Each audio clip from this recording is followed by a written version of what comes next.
Hablemos de bilingüismo.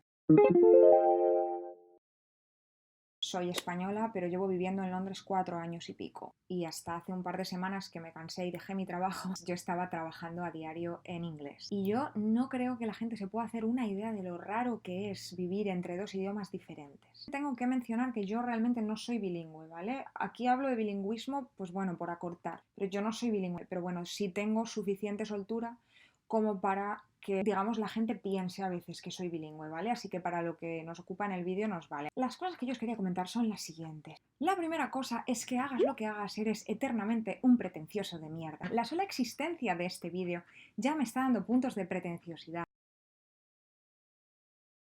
En particular en España, si hablas inglés y hablas inglés bien, la gente te va a juzgar con una energía que no es normal. O sea, eres automáticamente un pedante y un capullo integral si hablas bien inglés, y si lo hablas no es porque ese turista que se ha perdido necesite tu ayuda, es porque quieres lucirte. España es terrible para esto. Espero que las nuevas generaciones lo lleven mejor, porque de verdad que en mi generación esto lo ha llevado realmente muy mal, ha sido muy cansado. Luego otra gente te dice que qué bien hablas y que qué guay, y eso está muy bien. Si has crecido bilingüe, ahí tienes un pase, porque bueno, digamos que no depende de ti, pero si has aprendido ya de mayor, si has aprendido inglés a base de estudiar, eso la gente lo lleva muy mal.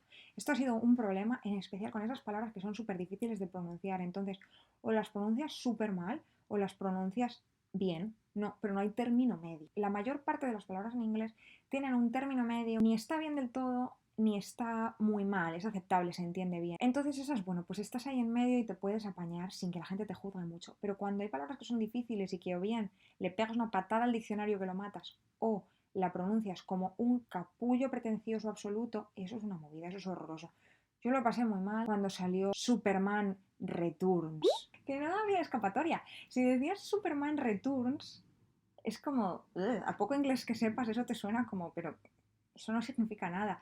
Pero si decías Superman Returns, entonces te quemaban en la hoguera, ¿me entiendes? O sea, eso no se puede hacer, eso no se puede hacer. En España tú no puedes ir a la taquilla y decirle al tío de la taquilla, ¿me das un ticket para Superman Returns? Porque te echan del cine, te echan del país, te dan una paliza los que están esperando detrás de ti. No se puede hacer eso. De nuevo, yo confío en que esto esté cambiando y ahora ya haya un poco más de piedad. Cuando yo estaba aprendiendo inglés, esto no se podía hacer. Así que en resumen, si hablas buen inglés, a la gente le caes mal.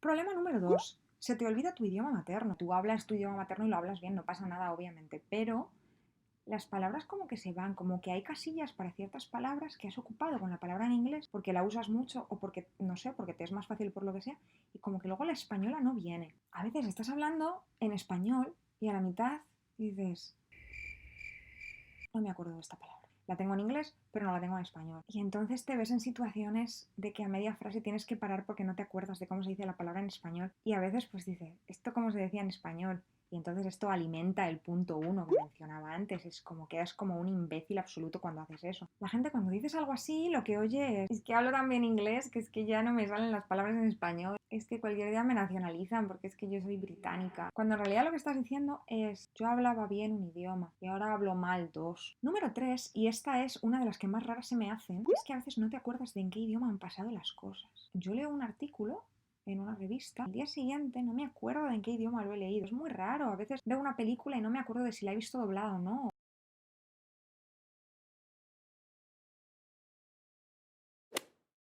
La cuarta cosa es que tus amigos no se entienden entre sí. Vienen a visitarte amigos españoles, tienes que ver con quién les puedes juntar, porque los ingleses o los de aquí, porque aquí no hay nadie inglés, ¿vale? Aquí cada uno es de su padre. La gente de aquí no habla español. Los españoles pues a veces no hablan inglés o no lo hablan con suficiente comodidad como para poder estar en una conversación y pasárselo bien. Entonces tienes que andar con a quién puedo juntar con quién porque no me aclaro. Y además no es solo que tus amigos no se entiendan entre sí, es que a veces tus amigos no te entienden a ti. A mí me dice la gente, tienes un blog, qué guay, dame la dirección y lo leo. Y yo les digo, pero ¿para qué te lo voy a dar si no vas a entender nada? A veces me amenazan con traducirlo con Google Translate, pero he conseguido disuadirlos a todos de momento. Y estos vídeos, por ejemplo, tienen subtítulos porque si no, mis amigos de aquí no pueden entender los vídeos.